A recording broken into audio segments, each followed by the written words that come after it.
کچھ اہم پیغام اس رمضان سے لینا ہے، سیکھنا ہے اور آگے کی اپنی زندگی میں عمل میں لانا ہے۔ اللہ تعالیٰ نیکی کے ساتھ، صحت و عافیت کے ساتھ ہم سب کو اچھی عمر عطا فرمائے۔ پہلی بات یہاں غور کرنے کی کہ رمضان کے 23 دن جو گزر چکے ہیں، ہم میں سے کون ہیں جن کو ہم مبارکبادی دیں کہ ماشاء اللہ آپ کے دل کا حال تو اللہ جانتا ہے، لیکن آپ کو ہم نے دیکھا کہ روزوں کی پابندی کی، روزے میں بھی آپ بہت نیک رہے، گناہوں سے بچتے رہے، راتوں میں تراویح قیام کا اہتمام کیا اور دن و رات میں قرآن کریم کی تلاوت بھی کرتے رہے، اپنا وقت اپنی ڈیوٹیوں میں گزارنے کے ساتھ ساتھ ذکر و اذکار بھی کرتے رہے، لوگوں کے ساتھ حسن سلوک کرتے رہے۔ ماشاء اللہ آپ بڑے مبارکباد ہیں۔ اس طرح کس کو کہا جائے؟ اگر اب تک ہم میں سے ہر کوئی اپنے آپ میں یہ فیل نہیں کرتا، محسوس نہیں کرتا کہ کوئی اس طرح کی مجھے مبارکبادی دے گا، تو پھر سوچ لیجئے کہ ہمارا یہ جو مبارک مہینہ گزر گیا، اس میں کا اکثر حصہ گزر گیا، اس میں ہم خوش نصیبوں میں سے ہیں یا بد نصیبوں میں سے؟ اللہ کے رسول صلی اللہ علیہ وسلم کی مشہور حدیث معلوم ہے سب کو، رغم انف رجل، اس شخص کی ناک مٹی میں مل جائے، اس شخص کی ناک مٹی میں مل جائے، بعودا، وہ شخص اللہ کی رحمتوں سے دور ہو جائے۔ کون؟ من ادرک رمضان فلم یغفر لہ، وہ شخص جو رمضان کا مہینہ پالے اور اپنی بخشش کا سامان نہ کروا لے۔ میرے بھائیوں، بخشش کا سامان اس رمضان میں ہمیں کیسے تیار کر لینا ہے؟ ہر آدمی جو کوئی چھوٹی موٹی نیکی کرتا ہے تو ان میں سے بھی اکثر ایسے ہوتے ہیں یہ سمجھتے ہیں کہ ہم نے بہت بڑی نیکی کر لی، اور جو بڑی بڑی اہم نیکیاں رمضان کی مناسبت سے چھوٹ جاتی ہیں، کوئی بات نہیں، کوئی بات نہیں، اللہ بڑا معاف کرنے والا ہے، اس طرح سے ہم سوچتے ہیں۔ لیکن ذرا غور کریں، گناہوں کی معافی اگر ہماری نہ ہوئی تو ہم بڑے بد نصیب۔ گناہ اگر اللہ ہمارے معاف نہ کرے تو ہم سے بڑا محروم کوئی نہیں ہوگا۔ اور رمضان میں گناہوں کی معافی کے 3 بڑی اہم چیزیں اللہ کے رسول صلی اللہ علیہ وسلم نے بتلائی ہیں۔ کتنی چیزیں بتلائیں؟ 3 چیزیں۔ من صام رمضان ایمانا واحتسابا غفر له ما تقدم من ذنبه، جو شخص رمضان کے روزے ایمان اور احتساب کے ساتھ رکھے اس کے پچھلے گناہ بخش دیے جائیں گے۔ ومن قام رمضان ایمانا واحتسابا غفر له ما تقدم من ذنبه، جو شخص رمضان کا قیام، تراویح وغیرہ ایمان و احتساب کے ساتھ کرے اس کے گناہ بخش دیے گئے۔ ومن قام لیلۃ القدر ایمانا واحتسابا غفر له ما تقدم من ذنبه، جو شخص لیلۃ القدر کا قیام کرے ایمان و احتساب کے ساتھ اس کے بھی پچھلے گناہ بخش دیے گئے۔ اب یہاں غور کریں آپ، اللہ کے رسول یہ صحیح بخاری مسلم کی روایتیں ہیں، اللہ کے رسول صلی اللہ علیہ وسلم نے ان 3 چیزوں کے بارے میں جو ذکر فرمایا، تو ان میں سے روزہ 23 دن تو گزر چکے، 24واں چل رہا ہے، باقی 6 ہیں یا 5 ہیں۔ قیام اللیل، تراویح، اب تک الحمدللہ ہم لوگ 24 پڑھ چکے ہیں، اب باقی 5 ہیں یا 6 ہیں۔ اب لیلۃ القدر کی جہاں تک بات ہے تو اللہ کے رسول صلی اللہ علیہ وسلم نے کیا فرمایا؟ فَالْتَمِسُوهَا فِي الْعَشْرِ الْأَوَاخِرِ، لیلۃ القدر کو رمضان کے آخری عشرے میں تلاش کرو۔ تو آخری عشرے کی جو 10 راتیں ہوتی ہیں ان میں سے 4 گزر چکی ہیں، 4 گزر چکی ہیں، اب باقی 5 یا 6 ہیں۔ اور اللہ کے رسول صلی اللہ علیہ وسلم کی کئی ساری احادیث ایسی ہیں کہ ایک ایک دو دو تین تین دن اس طرح گزر جانے کے بعد اللہ کے رسول صلی اللہ علیہ وسلم بقیہ راتوں کو غنیمت سمجھنے، ان سے بھرپور فائدہ اٹھانے کی صحابہ اکرام کو ترغیب دیتے تھے۔ بعض خاص صحابہ اکرام کو تاکیدی شکل میں بھی کہتے تھے۔ اب خود اللہ کے رسول صلی اللہ علیہ وسلم کا عمل دیکھیے، اذا دخل العشر، جب آخری عشرہ داخل ہو جاتا، شد مئزرہ، اللہ کی عبادت کے لیے آپ صلی اللہ علیہ وسلم اپنی کمر کس لیتے، وَأَحْيَا لَيْلَةً، ساری رات جاگ کر اللہ کی عبادت کرتے رہتے، وَأَيْقَظَ أَهْلَهُ، اپنے گھر والوں کو بھی جگاتے۔ اب ذرا اس حدیث پر غور کیجئے، اس حدیث پر غور کیجئے کہ آپ صلی اللہ علیہ وسلم رمضان کے شروع 20 راتوں کے مقابلے میں آخری عشرے کی راتوں کا بہت زیادہ اہتمام کرتے۔ کتنا زیادہ اہتمام؟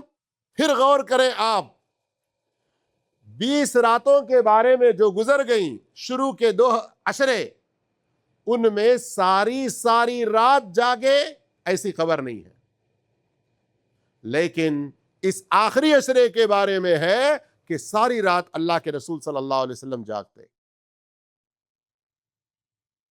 ایک اور چیز اس میں غور کرنے کی، 2 عشرے 1 سے لے کے 20 تک آپ نے اپنے گھر والوں کو راتوں میں جگایا، ایسا ثبوت نہیں ملتا، لیکن آخری عشرے کی راتوں میں اپنے گھر والوں کو بھی خاص طور پر جگانے کا اہتمام کرتے۔ کیا بات سمجھ میں آ رہی ہے؟ یہ حدیثیں صرف سننے کے لیے نہیں ہیں، ہمارے عمل کے لیے ہیں۔ کیا ہم اپنے گھر میں اپنے فیملی ممبرز کو بھی اسی طرح جگاتے ہیں، اللہ کی عبادت کے لیے انہیں کھڑا کرتے ہیں؟ اور یہ بھی بات یاد رہے، اس حدیث کے اندر اور اس مفہوم کی جتنی ساری حدیثیں آتی ہیں، خاص طور پر آخری عشرے کے بارے میں، کہ آپ صلی اللہ علیہ وسلم ساری رات جاگ کر گھر والوں کو جگا کر اپنی کمر کس لیتے عبادت کے لیے، تو یہاں عبادت ایک خاص معنی میں ہے، عام معنی میں نہیں ہے۔ کیا ہے خاص معنی؟ من قام لیلۃ القدر، لیلۃ القدر کو پانے کے لیے قیام کرنا۔ اور آپ سب کو معلوم ہے، اسی لیلۃ القدر کو پانے کے لیے اللہ کے رسول صلی اللہ علیہ وسلم اعتکاف بھی کرتے تھے آخری عشرے کا۔ 1 سے زیادہ صحابہ اکرام سے روایت ہے کہ مدینہ کی زندگی میں رمضان کے روزے فرض ہونے کے بعد، اعتکاف کا حکم آنے کے بعد، کوئی ایک رمضان بھی آپ صلی اللہ علیہ وسلم بغیر اعتکاف کے نہیں رہے۔ کبھی کسی وجہ سے چھوٹ گیا تو بعد میں اس کی قضا کرنے کی کوشش کی اللہ کے رسول صلی اللہ علیہ وسلم، جو کہ امت پر واجب نہیں ہے، لیکن آپ نے کیا۔ تو اب یہ جو قیام ہے، اس کے اندر نماز سر فہرست ہے۔ جتنی زیادہ لمبی اور جتنے زیادہ لمبے قیام، رکوع، سجدے وغیرہ کے ساتھ آپ نماز پڑھیں، اتنا زیادہ اچھا ہے، اتنا زیادہ اچھا ہے۔ اسی لیے ہم یہاں پر دیکھتے ہیں کہ الحمدللہ عشاء کی نماز کے بعد تراویح جو پڑھی جاتی ہے، لیکن 21ویں رات سے کیا دیکھتے ہیں ہم؟ قیام ہوتا ہے۔ عام طور پر قیام کہتے ہیں، کیا مطلب؟ رات میں کسی مسجد میں 12 بجے، کسی مسجد میں 12:30، کسی مسجد میں 1، کہیں 1:30، کہیں 1:15، 1، پونے 2، 3، وہاں جماعت کی سہولت کے اعتبار سے اور زیادہ لمبی دیر تک نمازیں پڑھتے ہیں۔ اور اسی طرح سے آپ اگر صرف قرآن کی تلاوت کچھ دیر کرتے بیٹھیں، یا ذکر کرتے بیٹھیں، استغفار کرتے بیٹھیں، اور خاص طور پر اللہم انک عفو تحب العفو فاعف عنا، یہ دعا بکثرت پڑھتے رہیں۔ ہاں، لوگوں میں اس وقت دینی تعلیم کا رجحان کم ہے. ان راتوں کو کس طرح ایمان کے ساتھ گزارنا ہے, کیسے نیکی کی امید کے ساتھ گزارنا ہے, ہمارے صحابہ اکرام سلف صالحین کیسے گزارا کرتے تھے, یہ اس چیز کی جانکاری دینے کے لیے جو علم والے ہوتے ہیں وہ اگر کچھ دیر لوگوں کو نصیحت کریں تو اس میں کوئی عیب نہیں ہے. جیسے کہ الحمدللہ ہمارے ائمہ کرام قریب زمانے کے امام ابن باز رحمۃ اللہ علیہ ہوں, شیخ ابن عثیمین رحمہ اللہ ہوں, رمضان آتا ہے تو ہر سال شیخ ابن عثیمین رحمہ اللہ کی یہ بات ذکر کی جاتی ہے کہ جس سال ان کا انتقال ہوا وہ بالکل رمضان کے آخر عید کے فوراً بعد آخری دن 29واں روزہ پورا ہوا, شیخ کی طبیعت بہت زیادہ سیریس ہو گئی اور شیخ ابن عثیمین رحمہ اللہ آخری عشرہ مکہ میں گزارتے اور وہاں عبادت بھی کرتے, لوگوں کو علم بھی دیتے. فجر کے بعد, تراویح عشاء کے بعد علمی مجلسیں, سوال و جواب کی محفلیں ہوتی, عبادت کرنے والے کر رہے ہیں اور کچھ علم حاصل کرنے والے علم حاصل کر رہے ہیں. 29ویں رات میں آپ کی طبیعت بہت زیادہ سیریس ہو گئی, جدہ ہسپتال لے جایا گیا اور وہاں علاج معالجہ ہوا. مشینیں جسم پر لگی ہوئی ہیں اور طبیعت کچھ سنبھل جاتی ہے کسی قدر. پوری طرح سے کیور نہیں ہوئے, اچھے نہیں ہوئے, لیکن سیریس حالت سے بہتر اس کنڈیشن سے باہر آئے. تو پوچھا کہ کیا خبر ہے, صبح عید ہے یا 30واں روزہ ہے؟ خبر دی گئی کہ چاند نظر نہیں آیا, 30واں روزہ ہے.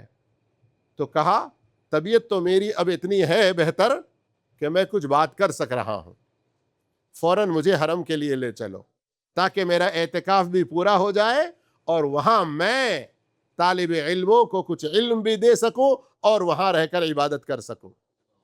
ان کے بچے اور ساتھ میں جو لوگ ہیں کہا آپ کے جسم پہ یہ مشینیں لگی ہوئی ہیں, میڈیکل انسٹرومنٹ سارے لگے ہوئے ہیں, ابھی تھوڑا سا آپ کیور ہو رہے ہیں, پوری طرح اچھے نہیں ہوئے ہیں. تو کہا تم لوگ لے جانے کا کچھ انتظام کرو گے یا میں نکل کے جاؤں, ٹیکسی پکڑ کے چلا جاتا ہوں. جب شیخ کا یہ عزم, شیخ کی یہ ہمت, شیخ کا یہ پختہ ارادہ ان لوگوں نے دیکھا تو ایمبولینس کا انتظام کیا گیا, وہاں سے شیخ کو لایا گیا حرم شریف میں, حرم مکی میں جہاں آپ کی مسند ہے, اور وہاں اس رات تراویح کے ختم ہو جانے کے بعد آپ نے ایسا درس دیا, اللہ اکبر. آواز پہلے کی طرح صاف نہیں تھی لیکن اس کے باوجود آپ رحمت اللہ علیہ جس نیک مقصد, نیک نیتی کے ساتھ رمضان کی یہ آخری رات میری حرم میں گزرے, عبادت میں گزرے, علم میں گزرے, طلب علم اور عبادت گزاروں کے بیچ میں گزرے. اللہ اکبر.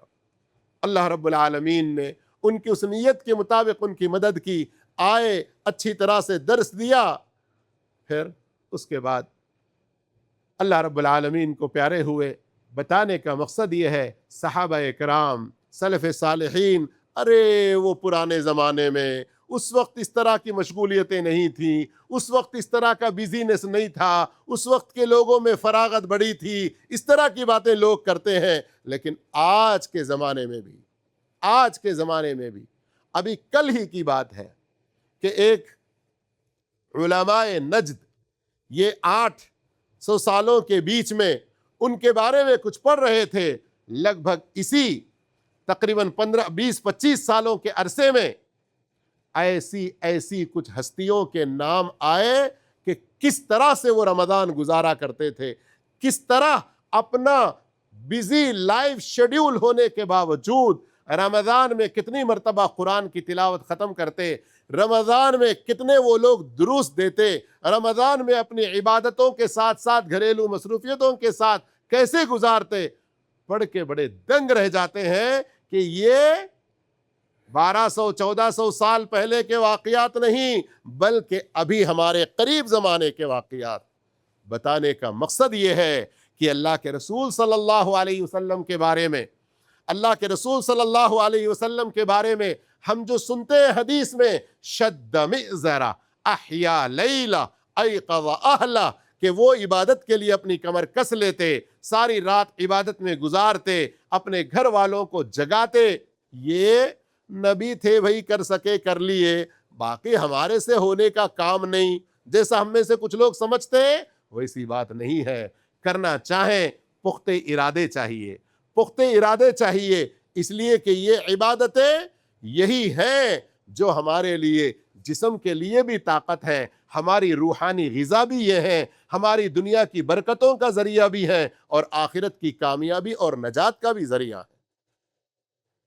اور اب یہ آخری عشرے کی بچی ہوئی ان چند راتوں کو اپنی عبادت میں گزاریں، ذکر میں گزاریں، استغفار میں گزاریں، سارے مسلمانوں کے لیے بھی دعائیں کریں۔ امت مسلمہ پر جو کچھ مصیبتیں ٹوٹ پڑ رہی ہے، نام لینے والے کچھ جھوٹے مسلمانوں کے اندر پھوٹ ڈالنے کی جو کوشش کر رہے ہیں، ان کے لیے بد دعا کے ساتھ مسلمانوں کے امن و امان کے لیے دعائیں کرتے رہیں۔ اور رمضان ختم ہونے سے پہلے اللہ رب العالمین نے اللہ کے رسول صلی اللہ علیہ وسلم کی زبانی کچھ اور چیزیں ہمیں سکھائی ہیں، ہمیں تعلیم دی ہے، ان کا خاص طور پر اہتمام کرنا چاہیے۔ عید کا چاند جیسے ہی دیکھنے کا اعلان ہو جائے، تب ہمارے اوپر صدقۃ الفطر، زکوٰۃ الفطر، فطرانہ ہم جسے اردو میں کہتے ہیں، یہ واجب ہو جاتا ہے، یہ واجب ہو جاتا ہے۔ ہر فیملی ممبر جو بھی عید کی رات میں بھی جو بچہ پیدا ہوا، اس کی طرف سے بھی فطرانہ نکالنا چاہیے۔ بعض صحابہ کرام پیٹ میں جو بچہ ہے اس کی طرف سے بھی نکالتے تھے، اگر اس کی طرف سے نکالیں تو ٹھیک ہے، نہیں تو کوئی گناہ نہیں ہے، لیکن عید کی رات میں بھی جو بچہ پیدا ہوا اس کی طرف سے فطرانہ نکالنا چاہیے۔ اور فطرانے کے بارے میں ایک بڑی اہم بات یہ یاد رکھیے کہ آج جس طرح ہمارے ملکوں میں روپیہ پیسہ ہے، یہاں ریال اور حلالہ، دوسرے ملکوں میں ڈالر اور وغیرہ وغیرہ، اللہ کے رسول صلی اللہ علیہ وسلم کے زمانے میں دینار درہم یہ کرنسی تھی۔ دینار اور درہم یہ روپیہ اور ریال کی طرح سے استعمال ہوا کرتے تھے۔ اللہ کے رسول صلی اللہ علیہ وسلم نے دینار اور درہم میں، روپیے پیسوں میں فطرہ نکالنے کا حکم نہیں دیا۔ فرض رسول اللہ صلی اللہ علیہ وسلم صاعا من طعام، اناج میں سے، جو اناج لوگوں کی عام طور پر غذا ہوتی ہے۔ اللہ کے رسول صلی اللہ علیہ وسلم کے زمانے میں جو رئیسی یعنی مول دھان جس کو کہتے ہیں، جو عام طور پر کھانے کے لیے استعمال ہوتی، کھجور تھی۔ پھر اس کے علاوہ روٹی وغیرہ بھی استعمال ہوا کرتی تھی، چاول کا استعمال بہت کم ہوا کرتا تھا، تو وہاں پنیر وغیرہ اس طرح کی چیزیں بھی استعمال ہوتی تھیں۔ تو حدیثوں میں ان چیزوں کا ذکر آیا ہوا ہے، ان چیزوں کا ذکر آیا ہوا ہے۔ اور اب اس وقت کی دنیا میں اگر دیکھیں تو ہمارے ملکوں میں اور سعودی عرب میں بھی چاول اول نمبر پر ہے۔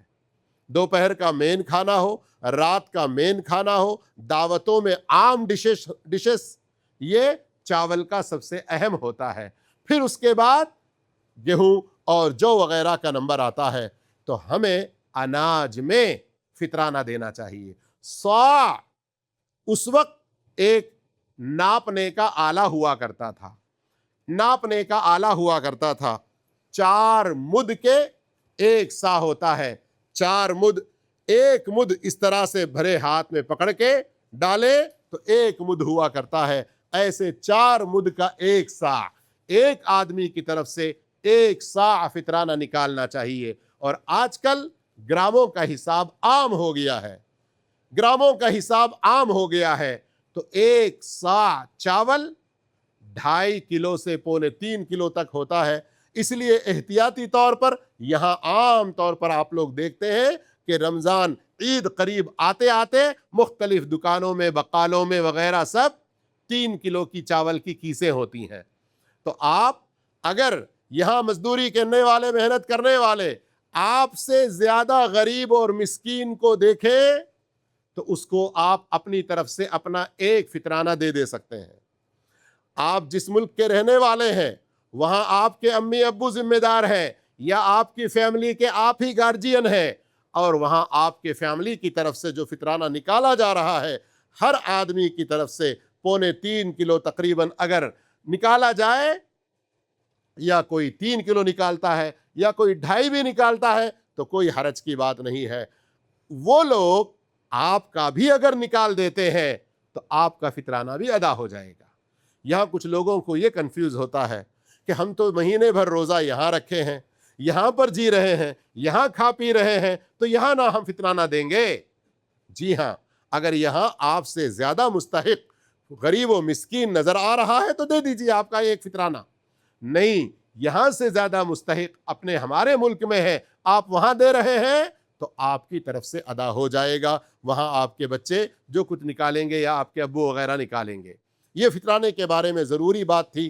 اب فطرانے کی جگہ یہ کہنا کہ نہیں آج کل لوگوں کو پیسوں کی زیادہ ضرورت ہے، لوگوں کو پیسوں کی زیادہ ضرورت ہے، سوشل میڈیا پر کچھ لوگ ویڈیو بنا کے ڈال رہے ہیں، کچھ ٹی ویوں پر مشہوری چل رہی ہے کہ فطرانہ آپ لوگ شروع رمضان سے بیچ رمضان سے ہی نکال دو، پیسہ دے دو تاکہ غریب مسکین اپنی ضرورت کی چیز خریدے۔ اس طرح کے اعلانات، مشہوریاں بڑی چل رہی ہیں، ایڈز بڑے آ رہے ہیں۔ یاد رکھیں نبی کی سنت آپ ادا کرنے والے نہیں بنیں گے۔ عمر رضی اللہ عنہ جیسے کہا کرتے تھے ہمارے مال میں غریبوں کا حق صرف زکوٰۃ ہی کی شکل میں نہیں ہے، صرف فطرانے کی شکل میں نہیں ہے، ہمارے پاس اگر اللہ نے مال دیا ہے صدقہ خیرات کی شکل میں بھی، صدقہ خیرات کی شکل میں بھی ہمیں دیتے رہنا چاہیے۔ ہم اپنے بچوں کے لیے جہاں کوئی عید کے کپڑے خرید رہے ہیں، کسی ایک غریب کے لیے، ایک مسکین کے لیے، مسکین کے بچے کے لیے ایک ڈریس خرید لیں۔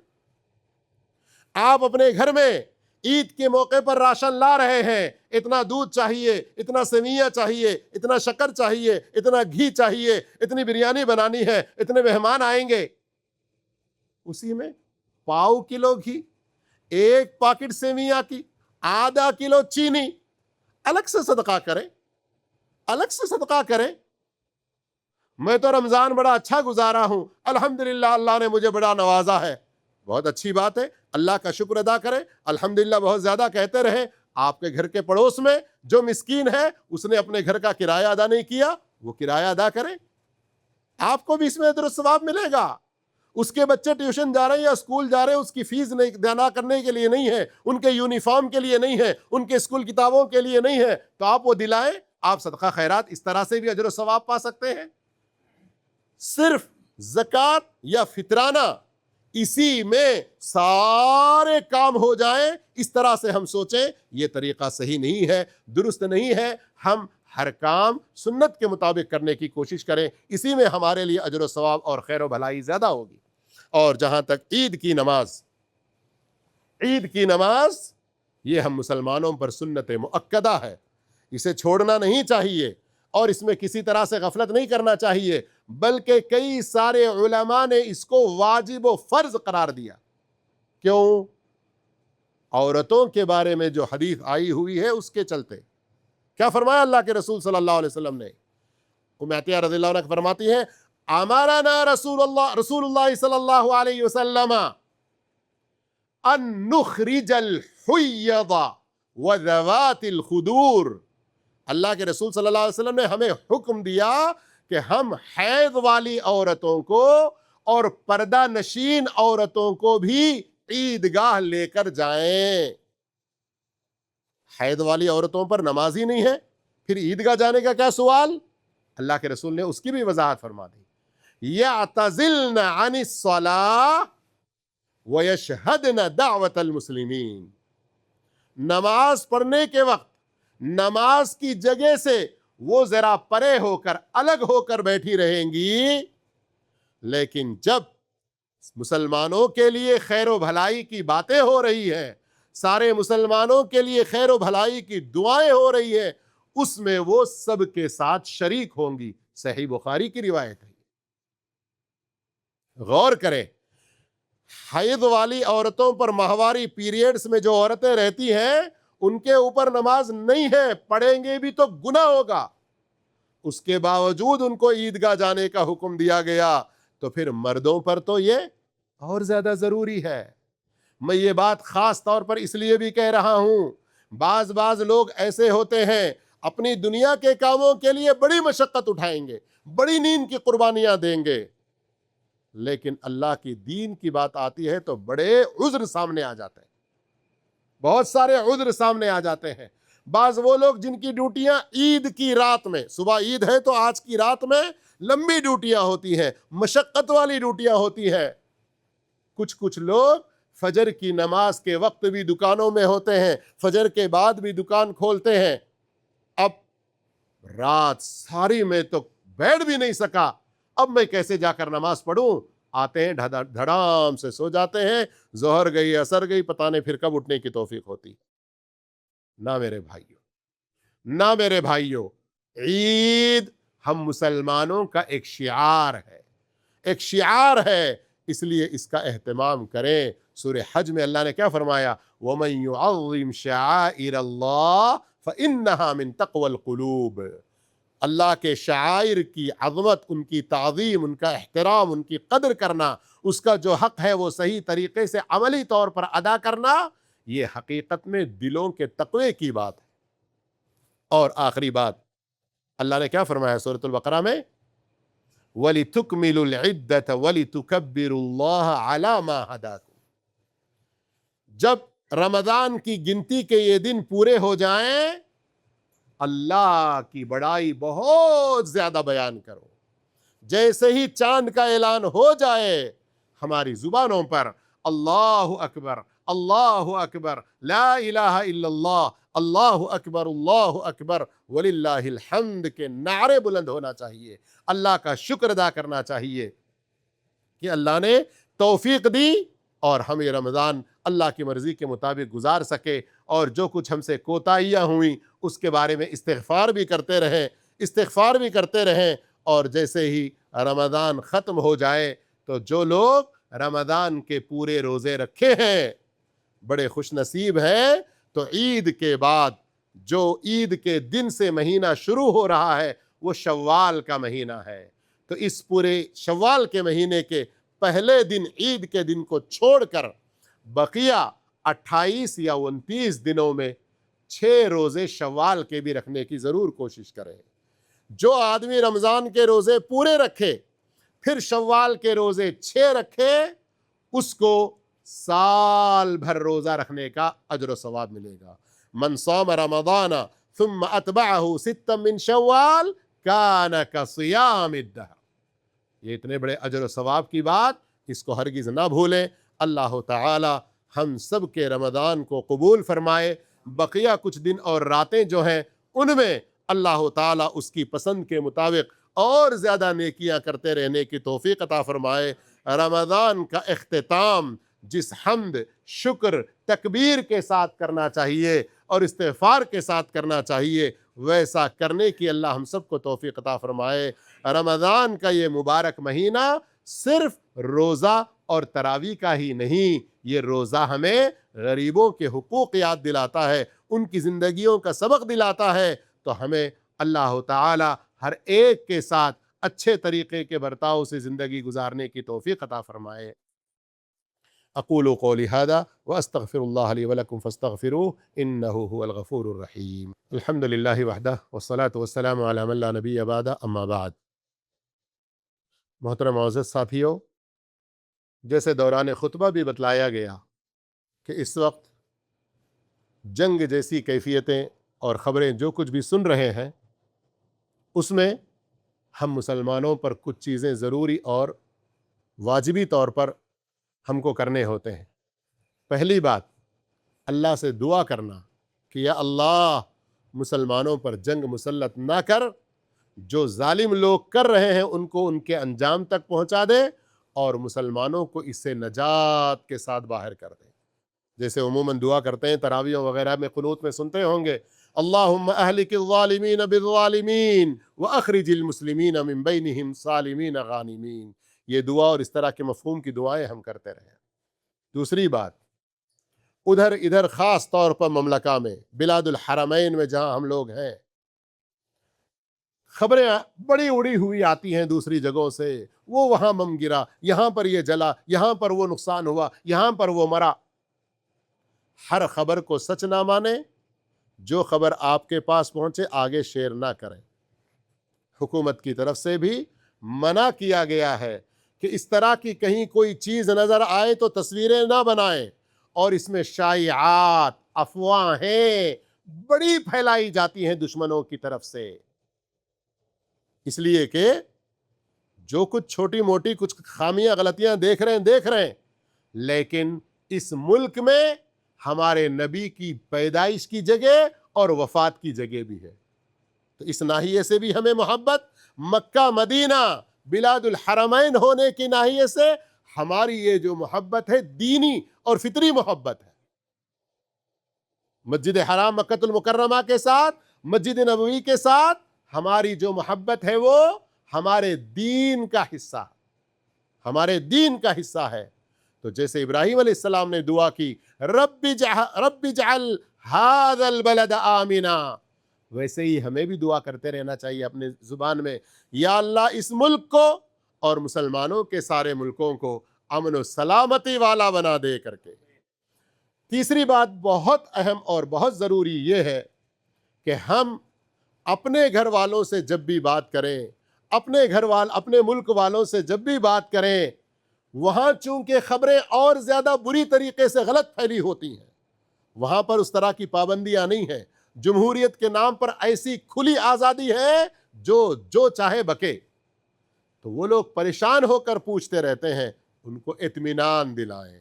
ان کو اطمینان دلانا کہ یہاں امن و سلامتی ہے اور یہاں کے حکمران اپنا فائدہ سوچ کر کہیں بوریا بستر لپٹ کے جانے والے نہیں ہیں جیسے ہمارے ملکوں میں ہوتا ہے. کچھ ہو گیا تو حکمران بھاگ جاتے ہیں. نہیں, یہاں کے حکمران سب سے پہلے عوام اور رعایا کی امن و امان, اس کے لیے پوری محنت کر رہی ہے.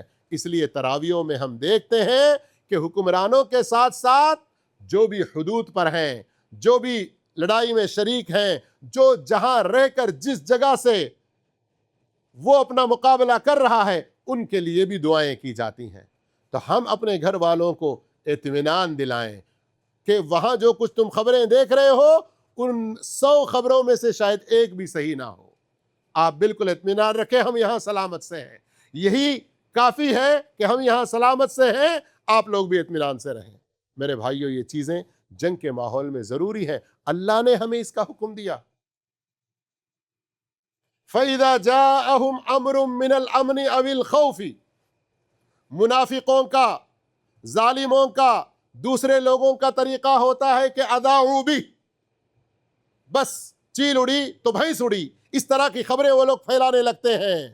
لیکن مسلمانوں کو کیا حکم دیا؟ وَلَوْ رَدُّوهُ,